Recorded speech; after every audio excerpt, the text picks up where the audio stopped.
اعوذ باللہ من الشیطان الرجیم۔ پناہ مانگتا ہوں میں اللہ کی شیطان مردود سے۔ بسم اللہ الرحمن الرحیم۔ شروع اللہ کے نام سے جو بڑا مہربان نہایت رحم والا ہے۔ دا باٹم لائن کے ناظرین کرام، السلام علیکم۔ محترم ناظرین، ہم اپنی آج کی ویڈیو میں بابری مسجد کی بے حرمتی اور رام مندر بنانے کا عزم رکھنے والے یوگیندر سنگھ کی کہانی خود ان کی زبانی آپ کے سامنے پیش کریں گے۔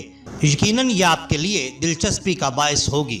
ناظرین کرام، بابری مسجد، جس کو بابر کی مسجد بھی کہا جاتا ہے، بھارت میں موجود ایودھیا کے مقام پر واقع تھی۔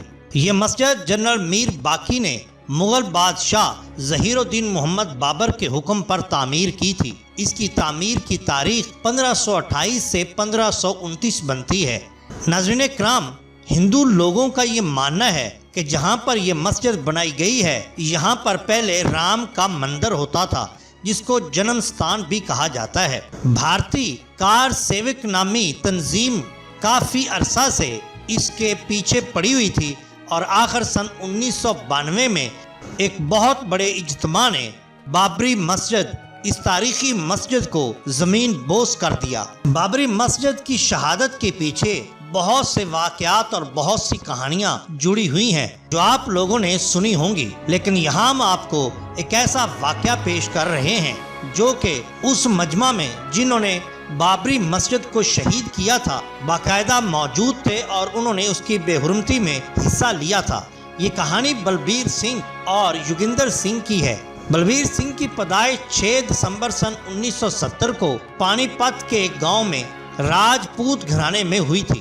1990 میں ایڈوانی کی رتھ یاترا میں اس نے بڑھ چڑھ کر حصہ لیا اور اس نے قسم کھائی کہ وہ ایودھیا میں رام مندر بنا کر رہے گا۔ بلبیر سنگھ خود بتاتے ہیں کہ ہم لوگ 4 دسمبر سن 1992 کو اپنے ساتھیوں کے ساتھ، جس میں میرا دوست سونی پت کا یوگندر پال بھی تھا، جس کے والد سونی پت کے ایک بہت بڑے ذمہ دار تھے، موجود تھے۔ وہاں ہم نے اما بھارتی کا بھاشن سنا جس نے ہمارے اندر آگ بھر دی۔ جیسے ہی اما بھارتی نے نعرہ لگایا، دھکا ایک اور دو، بابری مسجد توڑ دو، بس میری مرادوں کے پورا ہونے کا وقت آ گیا تھا اور ہم لوگ کدال لے کر بابری مسجد کی چھت پر چڑھ گئے اور جے رام کے نعرے لگانے لگے۔ دیکھتے ہی دیکھتے مسجد مسمار ہو گئی۔ یہ لوگ جب پانی پت واپس آئے تو مسجد کی 2 اینٹیں بھی اپنے ساتھ لے کر آئے تھے۔ یوگیندر نے نفرت میں ان اینٹوں پر پیشاب کیا۔ اس واقعہ کے 4-5 روز بعد ہی یوگیندر کا دماغ خراب ہو گیا۔ پاگل ہو کر وہ ننگا رہنے لگا۔ کپڑے پہناتے تو انہیں تار تار کر دیتا۔ اس کے والد بہت پریشان ہو گئے۔ وہ ان کا اکلوتا بیٹا تھا۔ انہوں نے اس سے بہت سے عاملوں، ڈاکٹروں کو دکھایا، جس نے جہاں کہا وہاں لے کر گئے، مگر اس کی حالت روز بروز بگڑتی ہی جا رہی تھی۔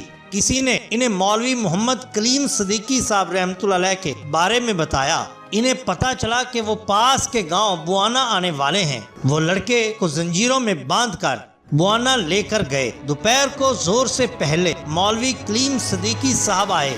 انہیں پورا قصہ سنایا گیا اور کہا ہم نے اسے بہت روکا تھا مگر یہ نہیں مانا اور صرف پھروں کے چکر میں آ گیا۔ ساری کہانی سن کر مولوی صاحب نے کہا ساری دنیا کو چلانے والا اللہ ہے۔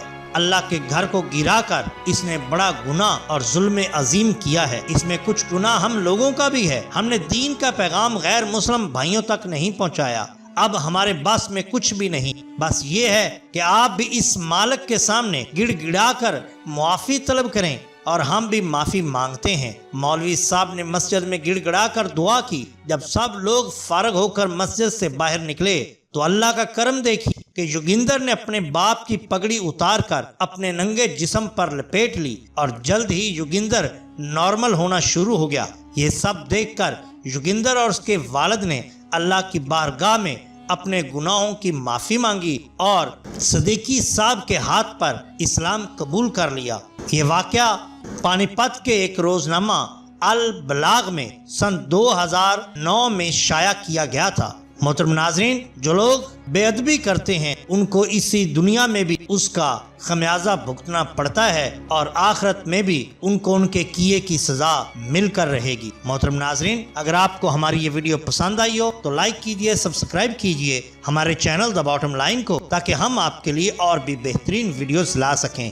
اپنے دوستوں کا، گرد و نواح کے لوگوں کا بہت خیال رکھیے۔ اللہ اور اللہ کے رسول صلی اللہ علیہ وسلم سے بیعت محبت کیجئے۔ آپ کا بہت شکریہ۔ اللہ حافظ۔